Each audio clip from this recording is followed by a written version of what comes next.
ప్రజలు ఏం జరుగుతుందో మీకు తెలుసు. మీరందరు గ్రామాలలో ఉంటారు.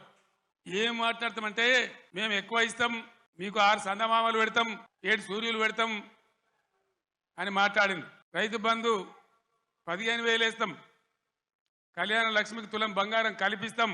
ఇవాళ నోటికి మొక్కాలే 420 హామీలు ఇచ్చింది, బయలుదేరింది.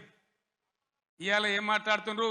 రైతు బంధు అడిగితే చెప్పుతోను కొడతామంటాడు ఒక మంత్రి. నేను చెప్పిన బిడ్డ, రైతుల చెప్పులు చాలా బందోబస్తుంటాయి, దబ్బన వాళ్ళు అదే పనికెత్తుకుంటే ఏమవుతుంది మీకు గతి అని కూడా నేను చెప్పిన.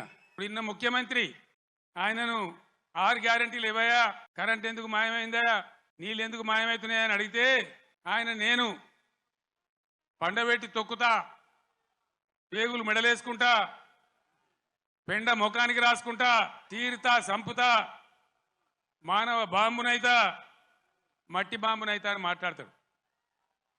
ఇంత అసహనమా ఒక ముఖ్యమంత్రి మాట్లాడవలసిన భాషనా?